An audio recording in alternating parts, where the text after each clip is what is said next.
하나님과 함께 맞이하는 귀한 아침입니다. 이 시간 우리의 마음을 하나님께 향하는 기도로 다순절 특별 새벽 기도회 시작하겠습니다.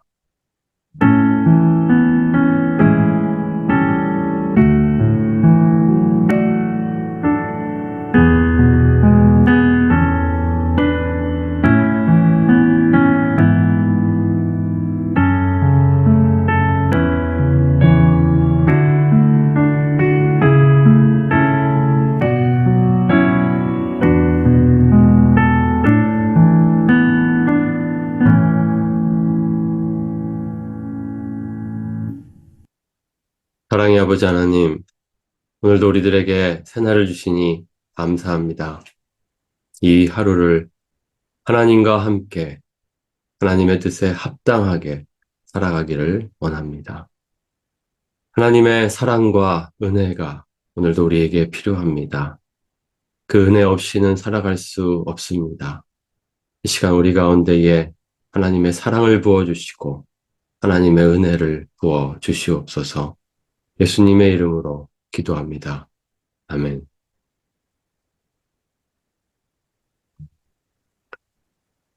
3월 30일 목요일, 오늘은 사순절 제32일입니다.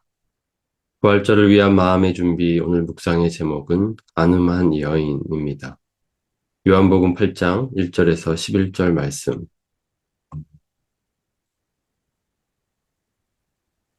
예수는 감람산으로 가시니라. 아침에 다시 성전으로 들어오시니 백성이 다 나아오는지라. 앉으사 그들을 가르치시더니 서기관들과 바리새인들이 음행 중에 잡힌 여자를 끌고 와서 가운데 세우고 예수께 말하되 선생이여 이 여자가 간음하다가 현장에서 잡혔나이다. 모세는 율법에 이러한 여자를 돌로 치라 명하였거니와 선생은 어떻게 말하겠나이까. 그들이 이렇게 말함은 고발할 조건을 얻고자 하여 예수를 시험함이러라. 예수께서 몸을 굽히사 손가락으로 땅에 쓰시니 그들이 묻기를 마지 아니하는지라. 이에 일어나 이르시되 너희 중에 죄 없는 자가 먼저 돌로 치라 하시고 다시 몸을 굽혀 손가락으로 땅에 쓰시니 그들이 이 말씀을 듣고 양심의 가책을 느껴 어른으로 시작하여 젊은이까지 하나씩 하나씩 나가고 오직 예수와 그 가운데 섰는 여자만 남았더라. 예수께서 일어나사 여자 외에 아무도 없는 것을 보시고 이르시되 여자여 너를 고발하던 그들이 어디 있느냐? 너를 정죄한 자가 없느냐? 대답하되 주여 없나이다. 예수께서 이르시되 나도 너를 정죄하지 아니하노니 가서 다시는 죄를 범하지 말라 하시니라. 간음에 대한 율법은 간단했습니다. 어떤 남자가 유부녀와 동침한 것이 드러나거든 그 동침한 남자와 그 여자를 둘 다 죽여. 율법에 따라 서기관들과 바리새인들은 간음한 여인을 예수께로 데리고 가서 돌로 치려 했습니다. 그런데 같이 간음한 남자는 어디 있었습니까? 그들은 상관하지 않았습니다.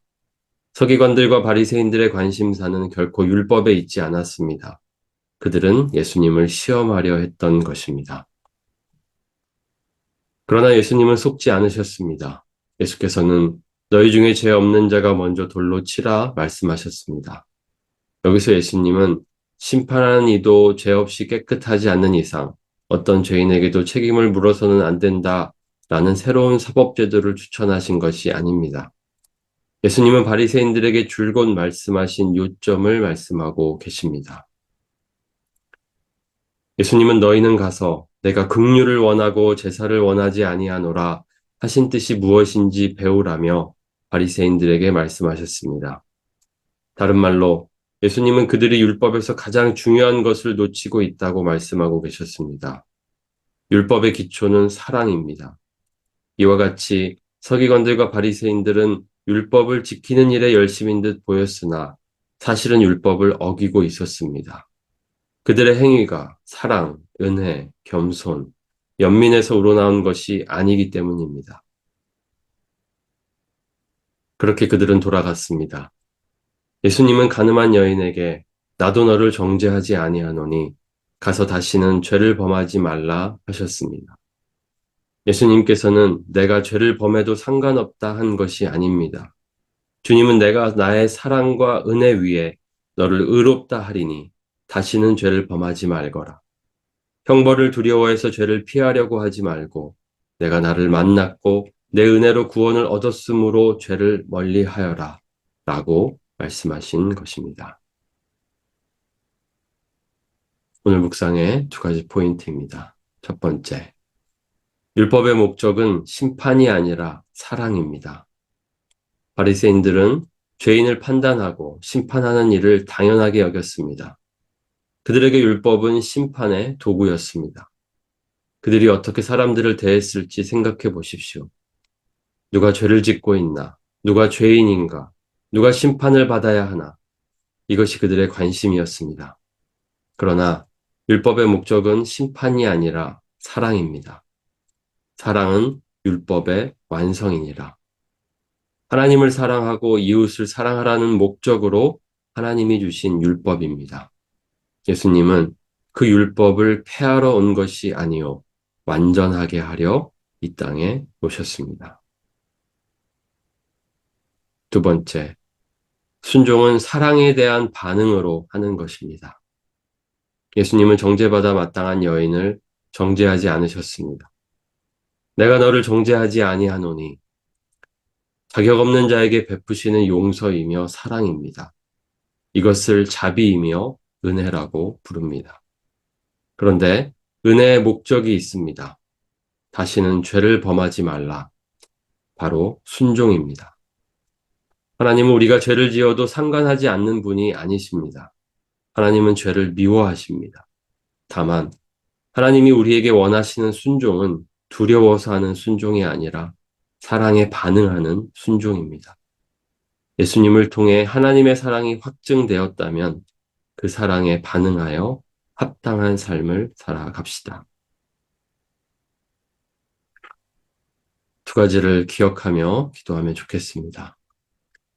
죄를 멀리하는 거룩을 넘어서서 사랑을 행하는 거룩을 오늘 우리 삶 가운데 이루도록 은혜를 구하며 기도하며 나아갑시다. 우리의 순종이 두려워서 하는 순종이 아니라 하나님의 은혜와 사랑에 감격하여 반응하는 순종이기를 원합니다. 그러한 순종의 삶을 살아갈 수 있도록 오늘도 기도하며 나아갑시다. 기도하겠습니다. 하나님 아버지, 하나님께서 우리에게 율법을 주신 목적은 사랑을 알려주기 위해서였습니다. 율법을 통해서 우리는 하나님이 원하시는 것이 사랑이고, 하나님을 향한 사랑, 이웃을 향한 사랑이라고 말씀하셨습니다. 그런데 우리는 율법을 누구를 정죄하고 심판하는 데에 끌어다가 사용합니다. 우리 스스로에게 적용할 때에도 그렇게 두려움을 일으키는 방법으로 율법을 사용합니다. 하나님이 주신 율법의 참 목적인 사랑을 깨닫게 하여 주시옵소서. 예수님이 그 율법의 목적의 사랑임을 우리에게 보여주셨습니다.